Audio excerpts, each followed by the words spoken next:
Catch a pitch from the Carlton Footy Club. You listen to the Coaches Panel. James Walker here from the Brisbane Lions. Jason Johannesson from the Western Bulldogs. Luke Parker here from the Sydney Swans. It's Rory Sloane here from the Adelaide Crows, and you're listening to the Coaches Panel. Max Shaw, Melbourne Football Club. This is Nat Fyfe from the Fremantle Footy Club, and you're listening to the Coaches Panel. You are a handful of rounds down into your fantasy football season, and there is plenty of stuff to discuss as we enter into a very quick break between round 5 and round 6. Hello, it's MJ from the Coaches Panel. And as we chat through all the big trade strategy podcasts and plans you need to make heading into round 6, I'm assembling a number of members of the panel to help you this week. I've got Jimmy in the studio. Hello, mate. How are you? Hello, MJ. Hello, listeners. And Ridley United. Hello, buddy. Good evening. And look, lads, there's plenty of stuff to discuss. There's some Patreon questions I want to get to. If you want to join our Patreon, you can do that at patreon.com/coaches panel. But really, I think everything kind of comes down to this week. Again, a very shortened week for AFL fantasy coaches. It's of greatest notice in terms of you are fully locked out once the Friday games. You do get 2 partial lockouts. For everybody else, I suppose before we talk about the main things this week is just this is the week that could really trip people up, couldn't it, Jimmy, in terms of getting the right players on ground, getting the emergency, your trade plans, when you've got Richmond players and Melbourne players getting locked out in a handful of hours potentially, then Collingwood and Essendon players getting locked out for you along the way. This could be the week that people get tripped up going, I was going to trade in Lockhart, for a Dersma or something. I'm not saying you should do that trade, by the way, but you're like, I forgot to do it. And it's the week that could trip people up, isn't it? It is. And I think part of the trick with that is just trying to plan out what those trades are going to be well ahead of schedule and making a note. And I don't know about anyone else, but I put a little reminder in my phone. Make sure you make the damn trade before a particular time each week, just so that I do get the time to do that. And it's another thing with and with Ultimate Footy, the same sort of deal applies. usually you've got the Friday night game, and most leagues will have that partial lockout coming up into the Saturday. But this week again, you've got a number of games before that first game on Saturday, and so a lot of players that you might have the chance to loophole or might be locked out or locked onto your field, whether you want them or not. Yeah, maybe that's something we'll certainly be checking out with our Co-L Kings, the previous winners of the Nobel Co-L, over at coachespanel.tv later in the week. You'll be able to go and check out who they're considering as vice-captaincy and captain options this week across the formats. And speaking of coachespanel.tv, if you head on over there, you can check out the break-evens for all of the salary cap formats of the game for those that have the lowest break-evens. And lads, I want to start at that point in time for our podcast, and maybe we'll start with you, Rids, and especially I know every format is different break-evens, different strategies, and different players but that we should be targeting. As we enter into this round, again, probably one of the shortest turnarounds that we've ever seen from lockout to lockout, who are some of the players that are cash cows that we should seriously be considering bringing in this week? Again, knowing that someone like a Marty Hoare or a Jay Lockhart, they're getting locked out early in the week and could determine our decisions. Who are some guys we should be considering this week as potential cash cows to bring in? Okay, so first up, if you traded out Marty Hoare, give yourself an uppercut. Okay. Is he worth bringing back in? Oh, of course he is. Okay. So you've got to ride those big scores. But again, if you traded him out, learn the lesson. We'll talk about it later. Sure. Okay. So next thing, we're going to look at Supercoach first. So I reckon there's only 2 options this week in Supercoach. 2.5, let's say. Okay. So I think the first option, is going to be Baker from Richmond, and the second option will be Lockhart. Now, the half an option is probably Jackson Haitley, whether you bring him in a little bit early or not, if you're going to target someone next week. So let's say, hypothetically, Swans are playing GWS. You're looking at one of the 2 big defenders. You think Hewitt's going to take Whitfield, and you think the ball's going to go to Lloyd, so you want to hold off a week. Perfect example, So you jump on to Haitley, leave yourself an opportunity to go one of those guys with your second trade next week. In Dream Team, I think there's only 2 options this week. That's Lockhart and Jackson Ross. Mm-hmm. In AFL Fantasy, before you get there, I think Hayes. Why Ross in Dream Team but not in Supercoach? Okay, because his break-even, his possession, he can actually, finds the ball, his pressure's great, he just isn't that effective. Sure. Like by foot and hand, okay? So he's actually marked down less with scoring in Supercoach than he is in Dream Team. So that means he's got a much bigger break-even in Dream Team. I think it's like minus 82 or something, isn't it, from memory?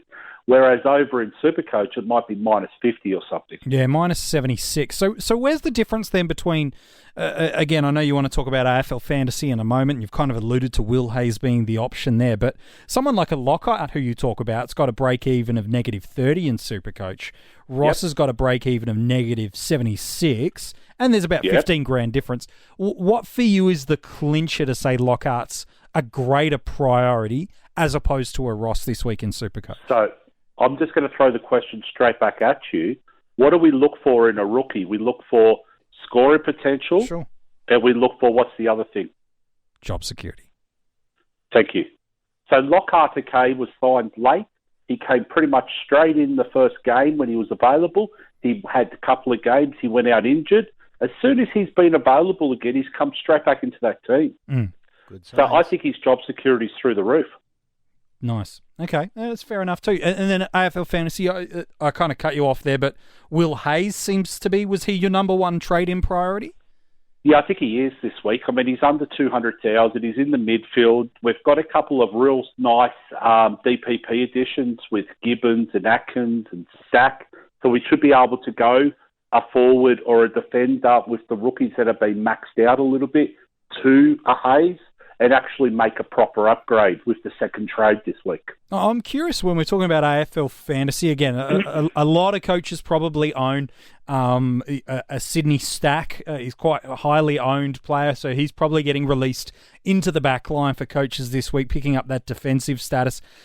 Gibbons is another that coaches may have already jumped off him, unfortunately, not just in AFL Fantasy. Dream Team and Supercoach is where it's probably going to hurt you that little bit more with that break-even. But if it was that 50-50 trade-in for you this week, Rids, when it's looking at guys in fantasy of Baker, Lockhart and Gibbons, if you were looking to go a second cash cow and you already nailed Hoare and Ross and you'd already decided Hayes was an in, which of those three guys are you going? I know they're all different positions and different prices and things like that, but if you had to rank it between Baker, Lockhart and Gibbons, which of the three guys are you looking towards as likely trade-ins?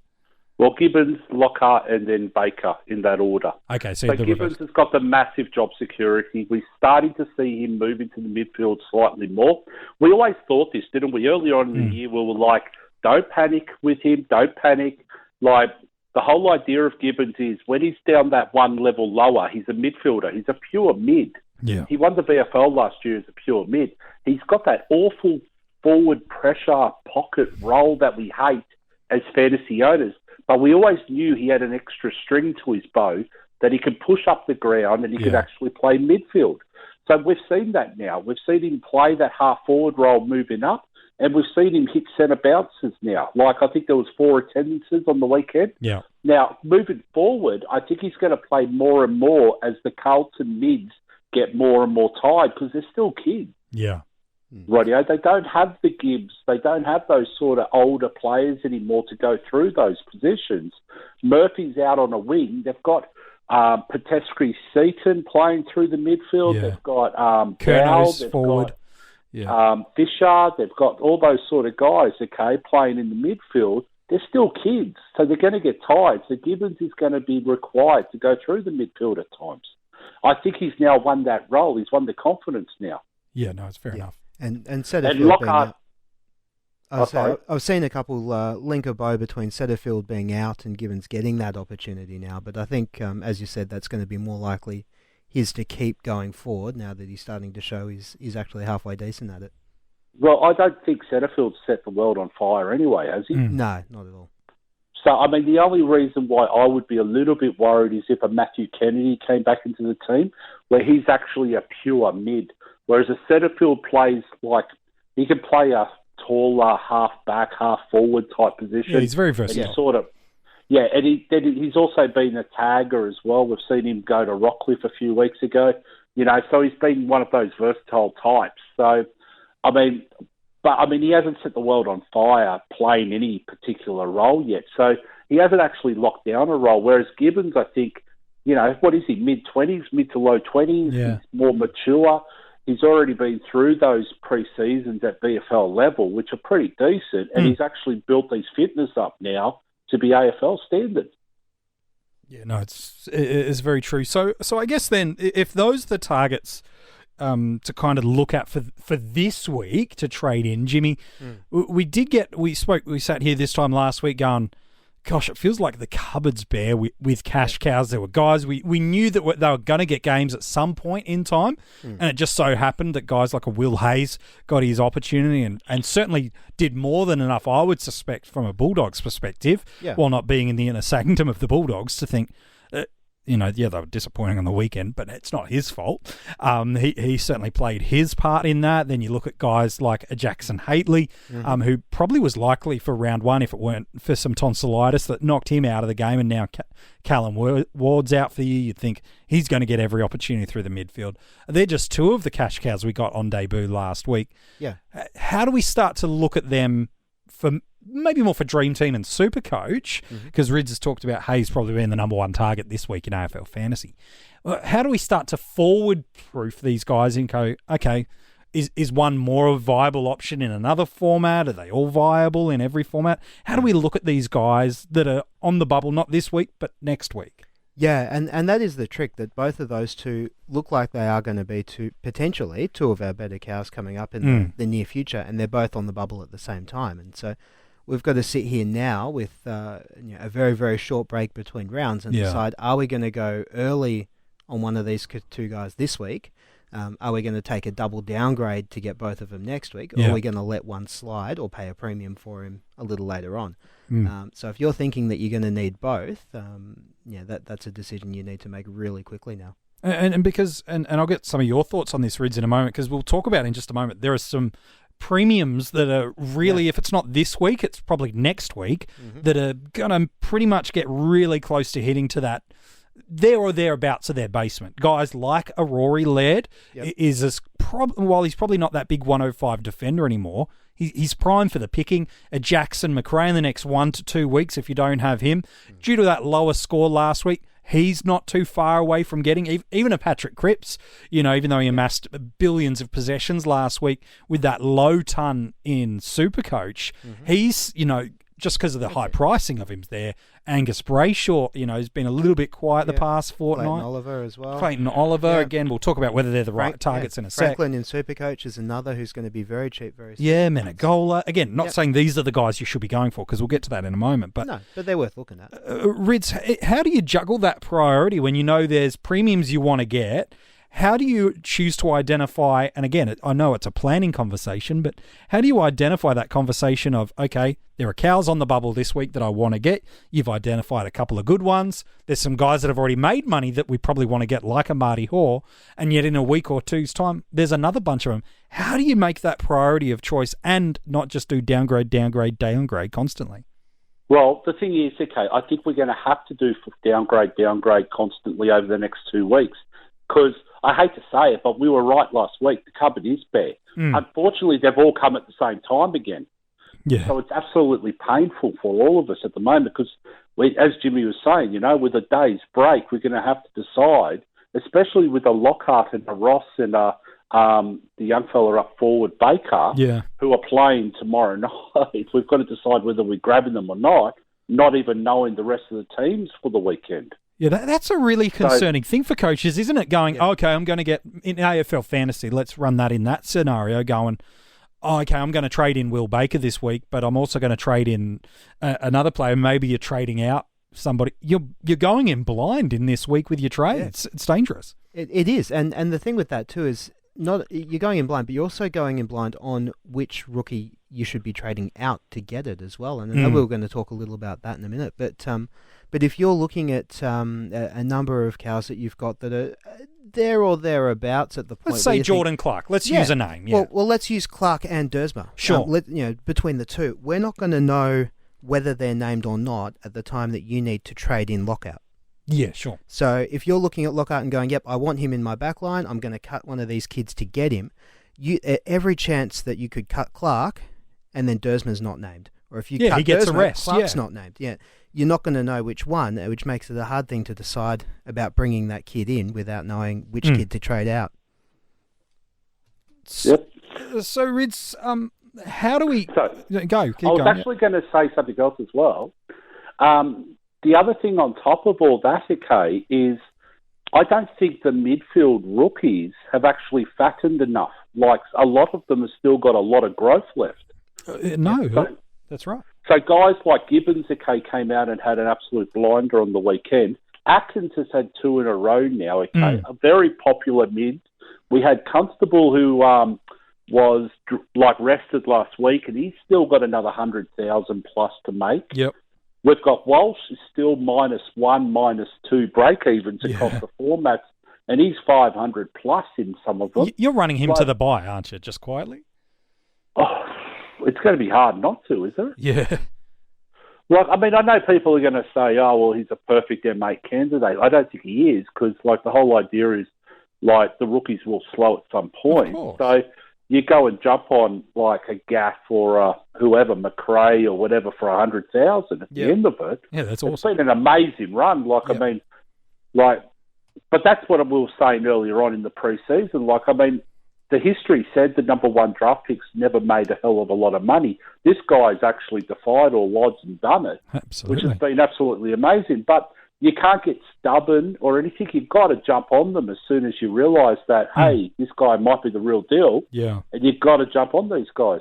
I know, even though I was saying in the pre-season, like, I wasn't going to start him, he's in all of my teams at the moment. So, but again, who do we cull for Haitley next week? Well, that's the thing. You know, you start looking at guys through the midfield, and again, every format has a different strategy. And I know, you know, Haitley's probably most Supercoach relevant of the other formats. Not to say you shouldn't go for him in other formats, but Supercoach is certainly the format he's scored the best so far. But then the guys people may be considering is a Zach Butters and a Bailey Scott. But even though they might have vaguely achievable break-evens, we've seen what Gibbons does with the right role, and both those guys have scored well, or equally, have they even made enough money to make it worth the trade? Well, Bailey Scott, what is he, 200,000? Not even, he hasn't even hit 200,000. Only in AFL Fantasy, yeah. Radio, and he's got a break-even of 11, so he's only 100 off going through the roof and making another 140,000. And we saw from round 1 he's capable of doing scores just like that. Yeah, correct. So you've got to actually really determine the guy who's coming out, okay, how much money they've still got left in them, and whether that actual trade is worth it, because you're going to, in essence, be making 2 trades. So I want to go Scott to Haitley, but then I want to go Haitley down or Haitley up, depending, okay, what happens. So I'm actually using 2 trades there instead of the 1 trade. Now, if Haitley's only going to make 150,000, and let's say Scott's still got 60 or 70,000, he might be a slow burner. Sure. But let's say he's still got 70,000 to make, and Haitley makes 200. Yeah. You're making 2 trades for the sake of 70,000, like 1 extra trade for $70,000. Like, is that worth it? No. Like, so that's where we start really, really getting stuck, you know. And again, as you talked about earlier, both at the start of round 1 and again now we exit out of round 5 entering into round 6, we don't just get 1 or 2 cash cows drip fed to us, which is the ideals for us as fantasy coaches. We just get this big bulk dump of cash cows, and we have to pick and choose between them and maybe jump that week early on the Hayes and the Haitleys to then be able to correctly get the premium we want at the price we want, or to get both the cash cows that we need to. It's a fascinating dilemma, Jimmy. And really, I know we talk about the buy rounds as being the moving period during the year, but because of the interesting situation we find ourselves as fantasy coaches, this period of time too also becomes a real interesting moving time with premiums and guys generating cash to go get some underpriced or really well-performing premiums, and also these cash cows. We could get a moving period early in the year. Oh, absolutely. And as Rids has pointed out a number of times, there's not a huge amount of points separating the pack at the top of the leaderboard at the minute. And so having a good week or a good couple of weeks now where you can get a score, 100 or 200 points more than you might have over the last few weeks can Sure. jump you a huge distance in the rankings. Yeah, we're seeing, if hypothetically Rids has talked about it this week, someone like a Lockie Whitfield, who a lot of the top couple of thousand coaches are owners, a very popular option through there. Yep. If he gets tagged and goes 50 and you don't have him just yet, and you're unique of a Hearn or a Crisp, absolutely fires out of the gate, you're seeing, yes, you've lost the 100 points, 200 points maybe over the past couple of weeks by not having him. You could make up half of that in one round. Oh, absolutely. Or and at the other end of the line too, if someone like a Boak or a Heaney has an off week again this week, and you trade in, I don't know, Matty Taberner, Sure, who goes 120 for the fourth time this year, that'd be. It's again gives you a huge chance to make up some of that ground on everyone else. It certainly is. Is there any other stuff before we pivot away and start looking, and again, different formats have different players that we should be targeting? Is there anything else before we move away that either of you guys want to make sure for our podcast listeners they capture a hold of, identifying, trading, and looking at these cash cows, both for this week and beyond? So just for me, okay, I think it's got to be your best mix in your team and to keep the bye rounds into play. Now, don't focus on the bye rounds, but just look at the bye rounds, okay? Sure. You don't want 7 or 8 cash cows with round, 12 bye. Yeah. Otherwise, what's happened in the case, you can't upgrade or downgrade them through the buys. Now, the other thing I just wanted to highlight was, I know that I just said the cupboard is bare after next week with the cash cow. Sure. Like, we really just cannot determine where they're coming from. So we know there's a Nick Hind floating around somewhere. We know there's a Josh Corbett.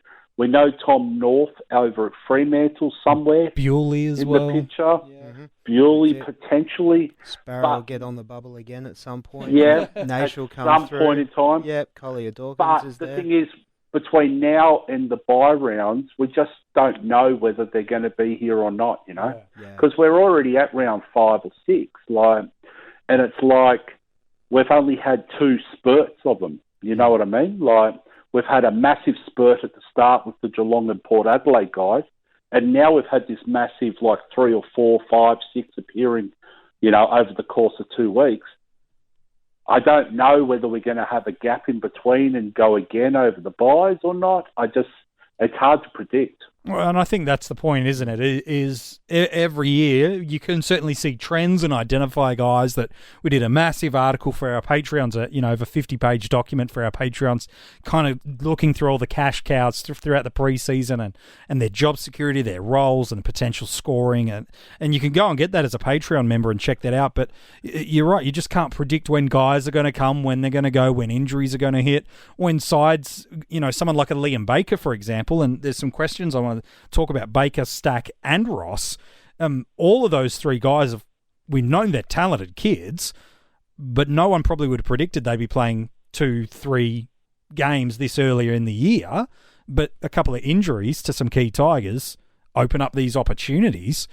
That's going to happen to other sides too throughout the year, where injuries are going to come, kids are going to get opportunities, and talented players, which all 3 of those are, take them and go, absolutely, I'm going to run with it. On the topic of those 3, by the way, the Tigers do have a couple of guys coming back, Jimmy, over the next couple of weeks. Koch is a little bit more delayed than he and the club would want him to be. Yeah. What do you think of those 3 guys? They've all been named again this week.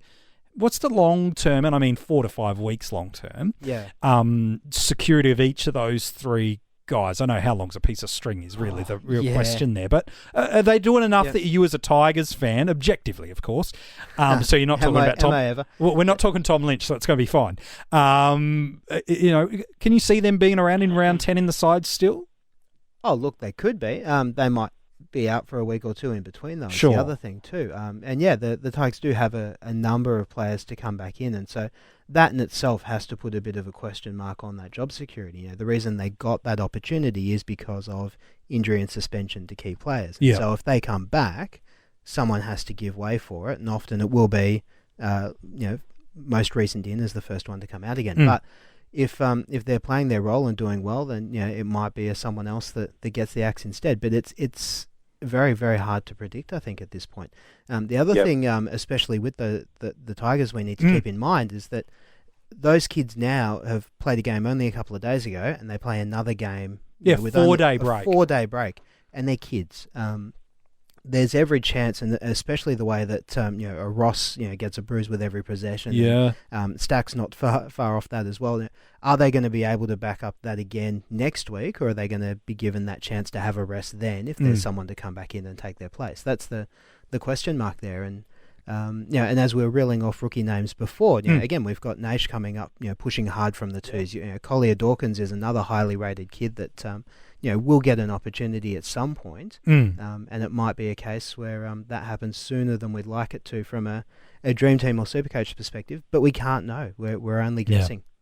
And on top of that, we've also got premiership players in Butler and Graham playing VFL at the moment. Yep. And we've got guys like Short, Cochin, Grigg all due back in a short period within of time. The next month, within the 4 to 5 weeks. So I mean, best of luck. Yeah, it is really a guessing game. It's the only other rookie I did want to mention, or cash cow more accurately, just before we quickly move on from that, is one that we did talk about at some length last week, and that's and I do want to ask you, Rids, for those that didn't take the strategy we spoke about last week of a Gawn down or a Grundy even down to a Riley O'Brien type, who's now coming in with a big negative break even in Dream Team and Supercoach especially, is it still an option to do that this week?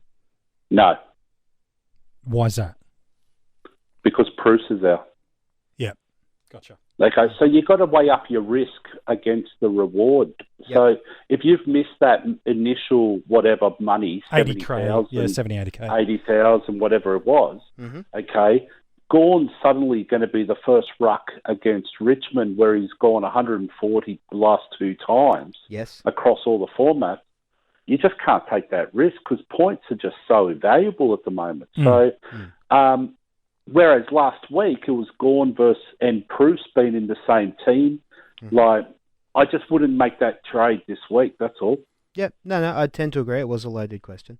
Just trying to see if you could start something. No. No, and I'd argue similar with Grundy too. Coming up against Essendon this week, and the way Collingwood play compared to the way Essendon play. Sure. I think Grundy's one of the best vice captain options this week too, just quietly. Yeah, we got a couple of really nice ones before we hit Friday night. That is for sure across all of your formats through there, and of course then there's the cash cows, and Jimmy's already spoken about one that have already gone up in value that coaches are really going to be considering again this week is Marty Hoare at under 250,000 in Dream Team, still under 200,000 I believe in Supercoach, but not far off it. And then I think he's almost 300,000 in AFL Fantasy. Even with that break even, it's probably a little bit too far gone there. That's another dilemma that coaches have to ponder is, do you kind of ride that break even for an extra week, 2, 3, or do you get the guys that are on the bubble right now? That'll be something that you will have to deal with. MJ, we're going to have to talk about Burgess, aren't we? Sure, okay, fine, and then we'll talk premiums. Go, talk to me about Burgess. Right, I'm seeing stupid people out there at the moment, okay, that just are making say what you really think, mate. Well, the problem that I have with this, okay, is people forget last week.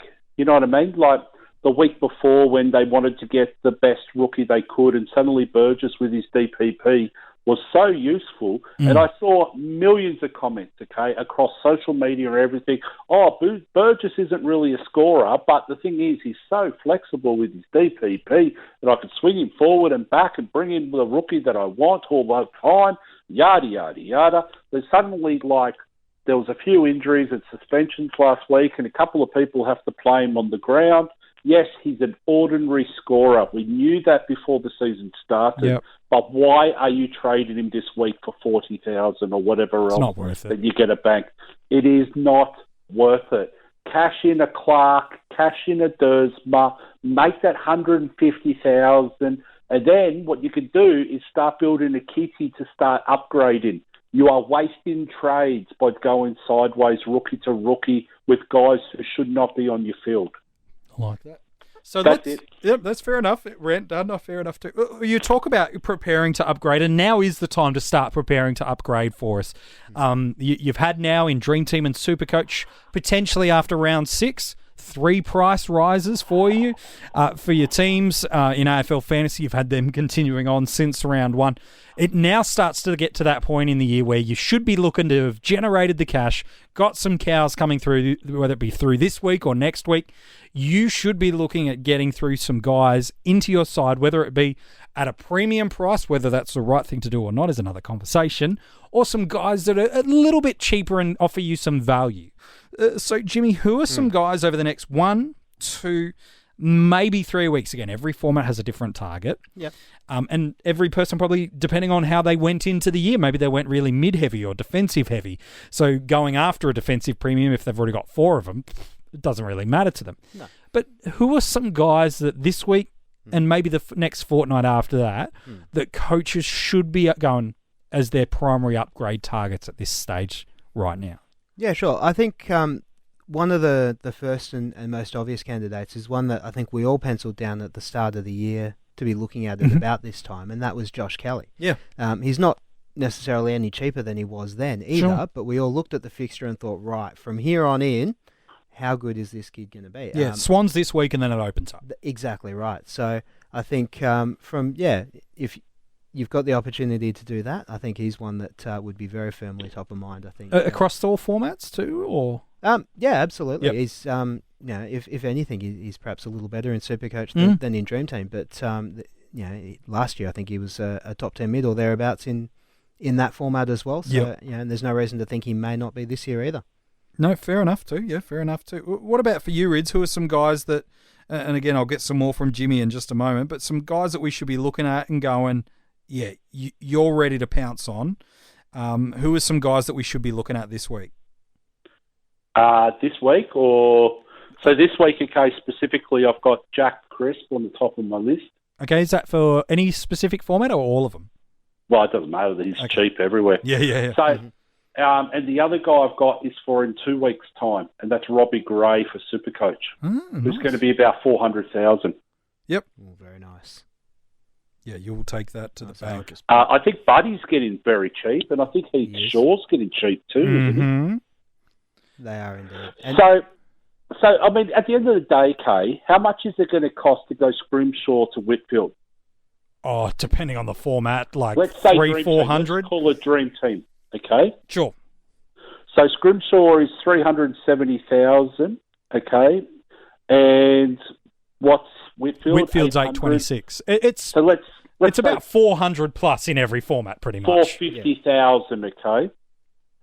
Yeah, it's Jeez, only that's a going lot to of cost you 180,000 to get in a Shaw, okay, from Scrimshaw, and it's going to cost you 200,000 or so, 220 to go Dersma to Crisp. So before we go on with that, because I understand what you're doing, but let's talk through the process of what's the scoring gap between, say, a Crisp and a Whitfield from now for the rest of the year. No, you're doing it wrong. Good. You're doing it wrong. So we've got 2 upgrades for the same amount of money. Yes, we do. So it's Whitfield and Dersma against Crisp and Shaw. Correct.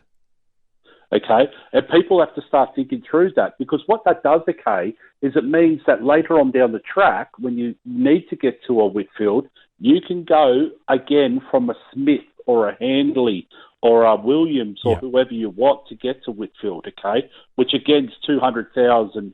But we're talking about short term. Correct. Rightio. So, I mean, how much has it hurt people having Clark on the field the last couple of weeks? Massive. We're talking about a 33 and a 44 or something in Dream Team, okay? So having him on field with Whitfield going 120 then 100 in comparison to, say, 280. Yep. That's what we're looking at.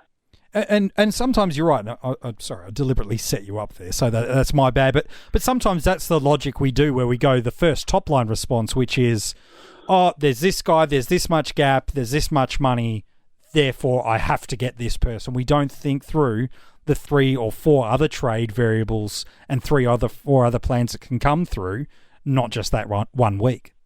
Exactly, and that's we're all guilty of it. Of course, and that's fine. But at the end of the day, we need to start really weighing it up, because what we've found this year, okay, is the top liners in all of the positions are not dropping as much as what we first initially thought. So guys like Whitfield and McRae and Gawn and Grundy and, like, who's the other one in the forward line? Bloody Boak. Yep.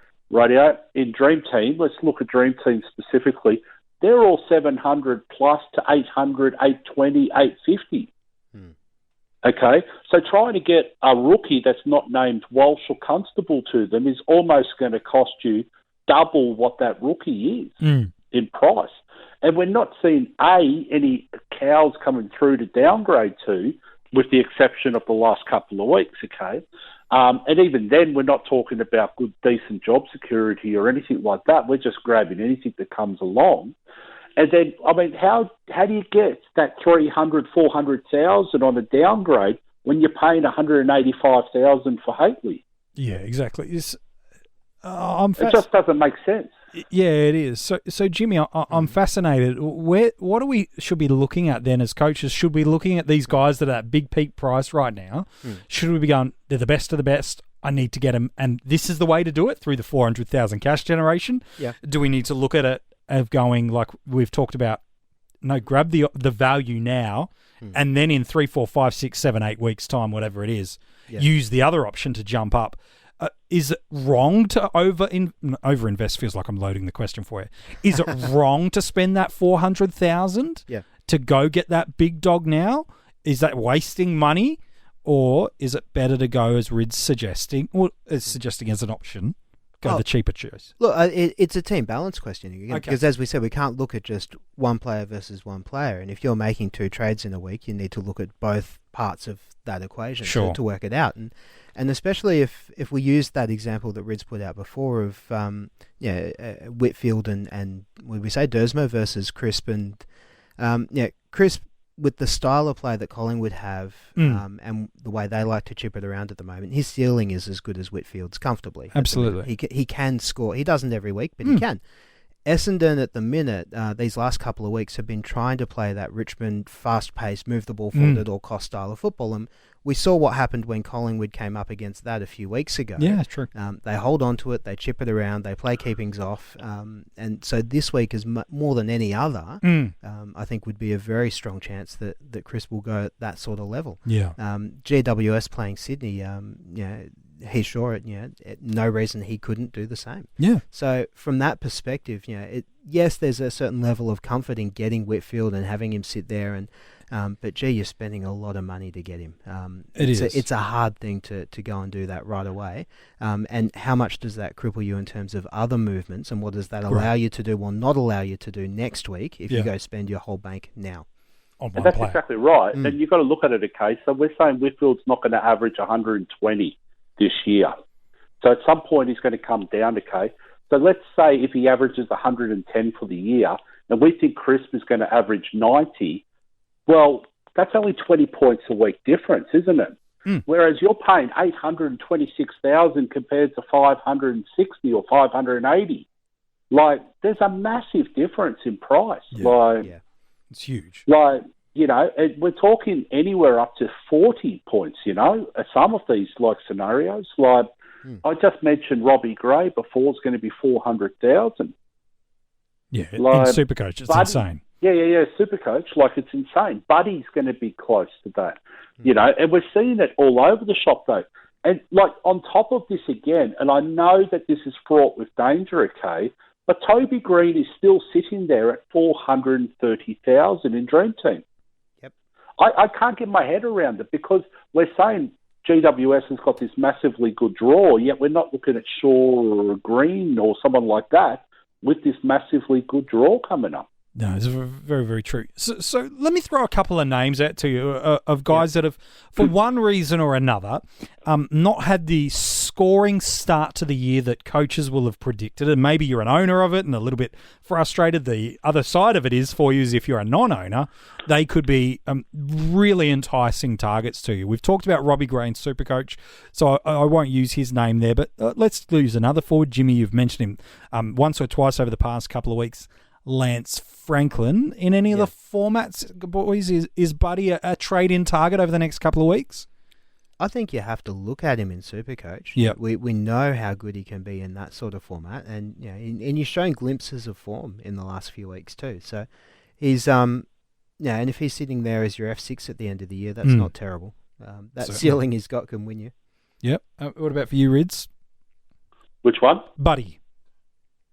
Yeah, he's got his 30s, but he's got his 130s. So, I mean, he's always an option. He's not a terrible F6, is he? No, gosh, if that's your F6. But, I mean, having said that, the guy that I just said, Toby Green's just as worthwhile. Yeah, and that's exactly right. And cheap. But, again, with these sort of guys, you do need a decent F7, don't you? Yeah, you need that coverage through there. Because they could be out at any time. There's no dramas about that. That's the risk-reward you take, though, But, I mean, Toby Green could kick 5 goals and have 10 tackles in any of the next 5 weeks of football and score 130. I think Buddy's the same. Yeah, no, it's fair enough too. Let's go to the opposite end of the ground, and someone again we've mentioned before, Rory Laird. Jimmy doesn't probably have the same ceiling, at least appears to be from previous years, but is he still a viable trade-in option?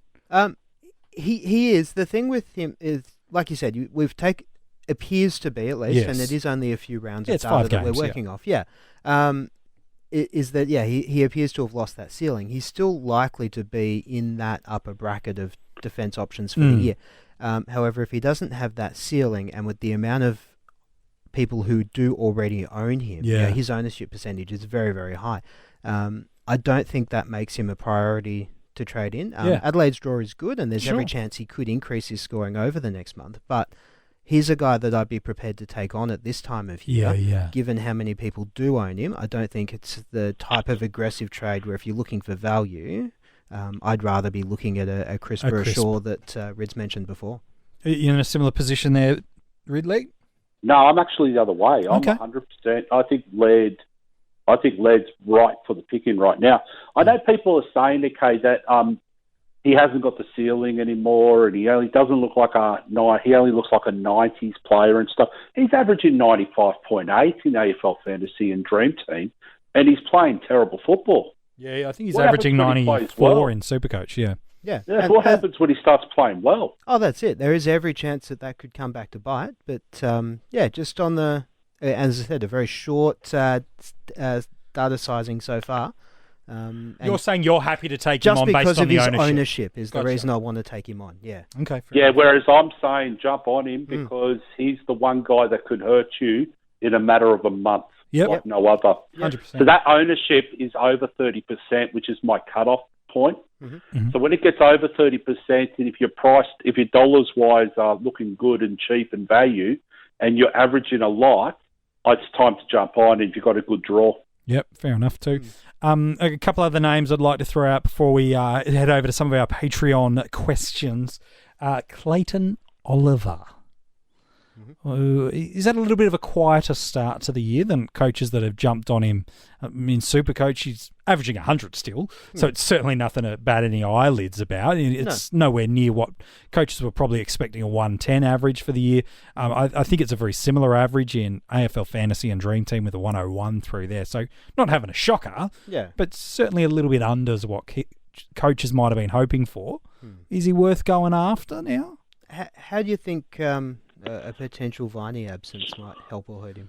Are you asking me, or are you asking a hypothetical question? Either have you got a thought on that you could share? I actually think Oliver's been pretty good. Yeah. So, I mean, he's been tagged by, Hewitt 2 weeks ago, still on the weekend. I mean, he didn't have a great start against Port Adelaide. He did show that he's still got ceiling against Geelong in round 2, especially in Supercoach. Yeah. And he's got a run of Richmond, Hawthorn, Gold Coast coming up. So is he someone to target then? I'm a fan. Yeah. Well, yeah. I just think people's expectations need to just be checked a little bit. I mean, we saw on the weekend, okay, Paddy Cripps had nearly 40 disposals and only scored 100 in Supercoach. Yeah. So, I mean, it happens, like some players. Yeah. But with Clayton Oliver, the team's not winning. That's the main point.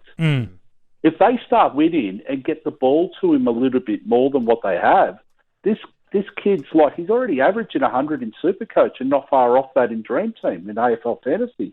So, yeah, like, I still think this guy's got 110, 115 written all over him. Yeah, I've got him in Supercoach. I'm very happy to have him there. All right, fair enough too. I like that there. And then one last one I might throw out again. Alex Witherden will throw out as a name. He's not averaging anything shocking. I think at Supercoach it's just a touch on 90 rolling through there. Pretty similar in AFL Fantasy and Dream Team 92, I think it is. So they're not shocking, but it's also not the overhyped projections that probably people were expecting in the preseason of 95 and 100. Are we just, Jimmy, guilty of overhyping a kid? Yep. I know he's not probably in the greatest of form at the moment either, to be fair to him. Mm-hmm. Is that just the fantasy footy community hype, but the kid's probably going there and thereabouts and you should be pretty happy if that's what you got? Oh, absolutely. I think so. And I mean, he's not been completely awful either. Over the run that he's had, he scored a couple of hundreds in that time. Sure. 90, I think, only a couple of weeks ago as well. So he's he's running at a 3-round average of 97 or so. That's not in Dream Team at least. So that's not terrible by any stretch. I think it was just he was overhyped by so many in the broader community that it was getting a little bit silly, and that perhaps overly optimistic expectation is the real guilty party on that one. I think with Witherton, you've got to be more worried about how he's actually playing the game. So he seems to, for some reason, he seems to have overrated his kicking so much that he tries to hit the hardest target he sees out of 4 options. And he's just creating turnovers at the moment where he doesn't need to. He should be just hitting the easiest target. So I wouldn't be worried about him at all from a fantasy perspective. No. But from a football perspective, I'd be thinking, geez, you don't want to turn it over and, give away too many goals in losses too often. Otherwise, you may find yourself in the seconds. No, that's very, very well. The fair. Brisbane Lions, okay, if you think about it, okay, they've still got guys like Cutler, and there's a guy called Noah Ainsworth that's been playing half back. So I mean, they've got a lot of options for Lions. So they've got half a list of halfbacks, don't they? That's kind of the thing, yeah. So I mean, it's just one of those things that I mean, I'm not saying that the kid isn't like. He's just been making some terrible, terrible turnovers at costly times of games lately. Yeah, absolutely. No. I want to throw up a couple of unique options too, just quickly, before we move on. If you're not running this for the minute, MJ. Ridley, I want some thoughts on Daniel Rich while we're on the Lions. Is he an option that you'd look at to trade in at some point across the formats? Geez, he's shown it in spurts previously, hasn't he? So. He's averaging roughly 100, give or take, across the formats. Yeah, so, I don't think he's the number one tag target anymore at Brisbane either. I think Zorko and Neil are definitely the tag target. Yep, I'd agree. So, at the moment, I'd say yes, he's looking pretty decent. Yep. And at the other end of the ground, I mentioned him tongue-in-cheek earlier, but Matty Taberner, would you consider him in any format, given his start to the season? Who have they played? I can give you the Fremantle fixture run through there. So they opened their account from a Fremantle perspective against North Melbourne in round 2. Fremantle played Gold Coast in round 3. They played the Saints in round 4. Fremantle played West Coast. There's if you take out Robbie Tarrant, okay, from North Melbourne, who I think was injured or very injured early on, and was playing under Dunn. There's no backs there. No. Well, let me give you the next couple of weeks for Fremantle to help you. This week it's the Western Bulldogs. The week following, no backs. They've got the Adelaide Crows. That would worry me with Talia. They've got Richmond the following week. That would worry me with Asprey and Grimes. They have Essendon. That would worry me with Hurley and Hooker. So am I answering your question? You are indeed. All right, there we go. You've hijacked this enough. Time to get some Patreon questions. If you want to join the Patreon, help support the coaches panel, you can do that at any amount that you want to be a part of it. And there's some great exclusive content, rewards, and plenty of stuff to get involved at patreon.com/coaches panel. They have got some questions in. Sarah has a question, and she wants to know, we'll throw it over to you, Rids. It's an AFL fantasy question. They've got $600K to spend.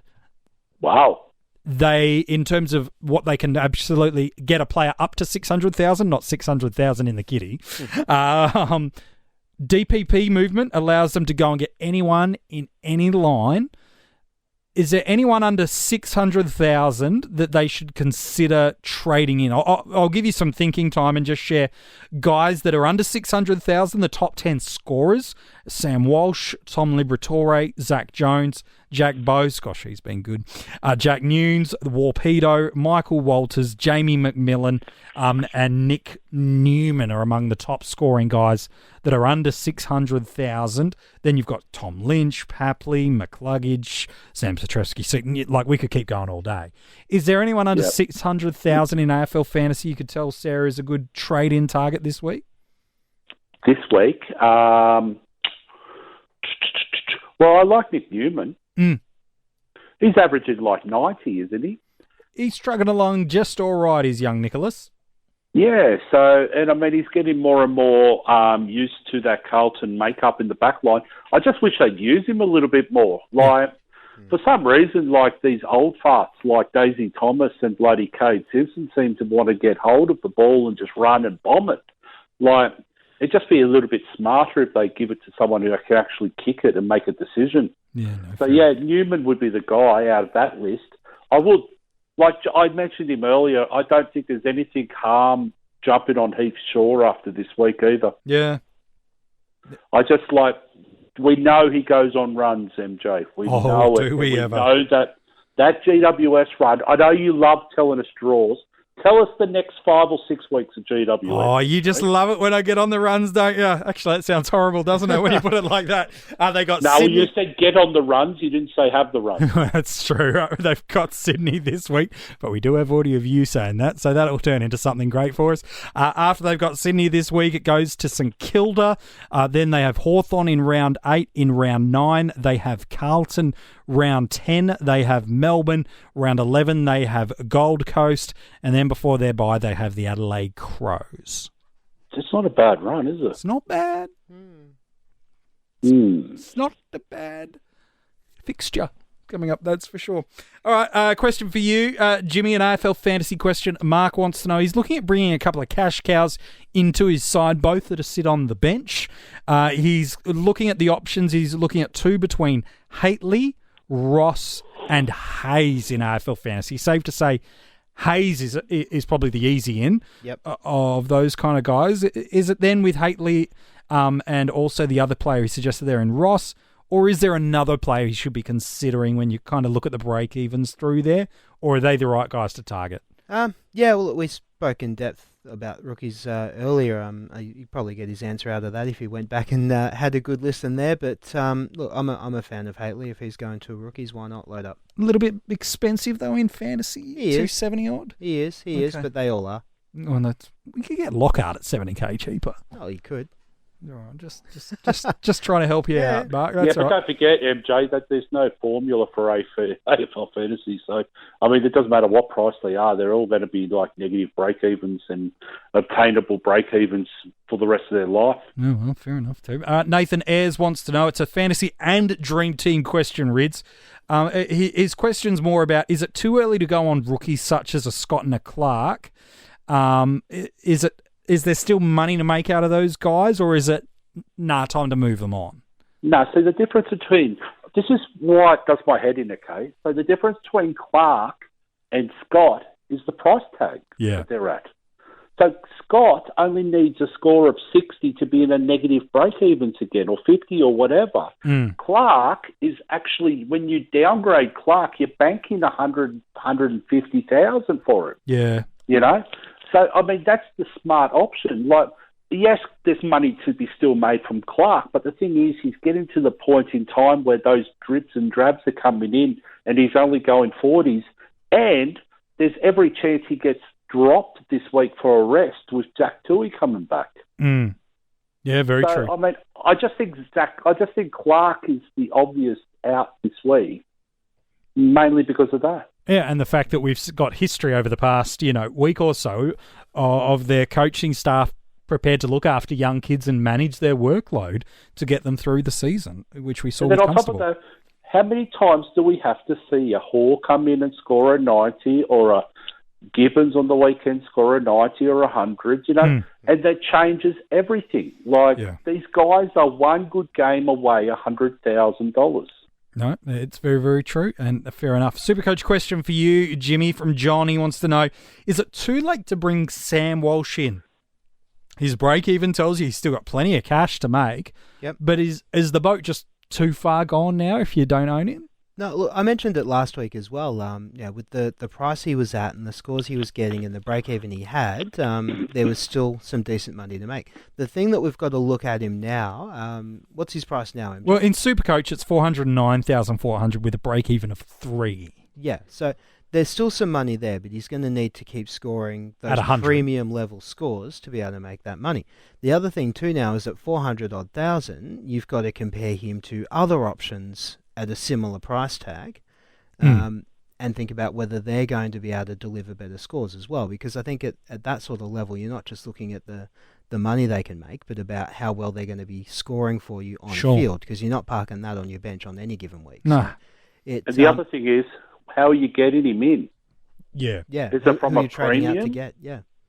Yeah. Are you paying an extra 200,000 on top of Gibbons to get to him, or that's a trade gone then? Yeah, that's it. So I'm not saying that getting Walsh is absolutely the wrong move, but I'm leaning a lot closer to that than the right one. Yeah, sure.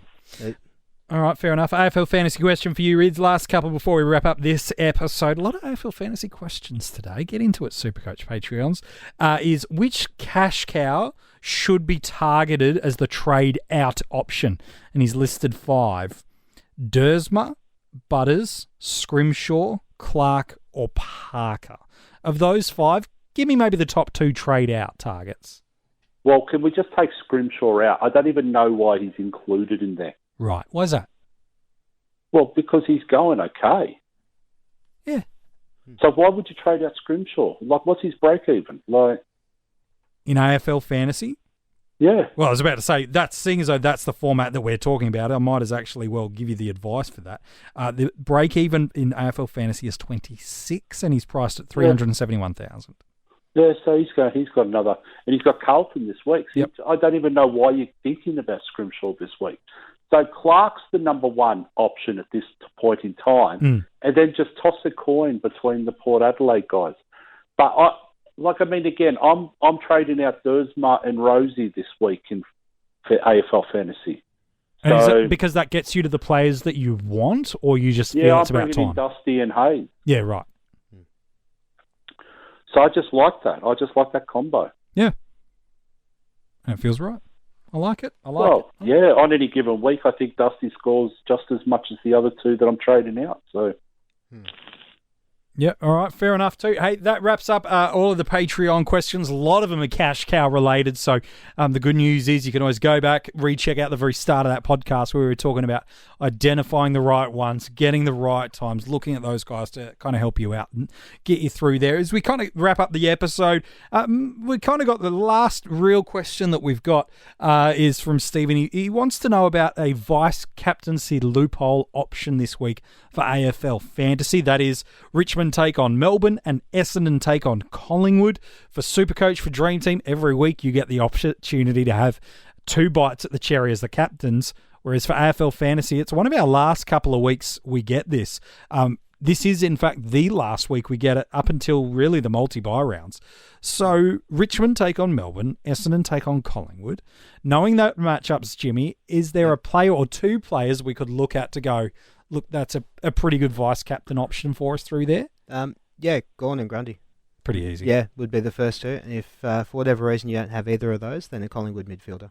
Okay, all right. What about for you? Melbourne midfielder. Richmond are leaking points. Yep. Yeah, Leaking I don't like points. picking a captain against Richmond though. It's Okay, just so there's that's the just a vice personal captain. thing for me. But So because they're the first game, you're only picking a vice captain. yeah, that's true. That's I So could- would you So it's choose a not really a Brayshaw or over an Oliver? Again, different formats would choose different strategies through there, I Well, assume. Yeah. I don't think there's many teams with both. Yeah. No, there wouldn't be many teams with No. both those guys. No, you've probably got one of them in one format and the other in the other format, and fair enough too. Hey, Rids, appreciate your work on the episode. Can I just say, well Yes. done AFL Fantasy on those positions. as Yeah, they well. were ripper, weren't they? They did really well. With the exception of Zach Clark, which I don't understand at all, how he gets a forward position. From But 2 games, yep. well, 2 games and he's played just as much ruck as like what Bell Chambers has, which means Bell Chambers played just as much forward anyway. Yeah, that's But anyways, with the exception of him, they've absolutely nailed those positions. Yep, I well wish. I hope you Ultimate Fantasy League and everything else have a little bit of a look-see as well. Well, Ultimate Footy have a new round of DPPs. They will land next week. We'll have an article later this week at coachespanel.tv as What we did I call speculate them? some of them. Ultimate Fantasy. That sounds like a That's- porno, doesn't it? Yeah, it's something that we're not going to be doing on the Coaches Panel, that is for sure. Hey, Jimmy, appreciate your work on the episode, mate. easy, mate. Anytime. That's how we're going to end the episode. Enjoy your week. Enjoy round 6, everybody. We'll chat to you soon.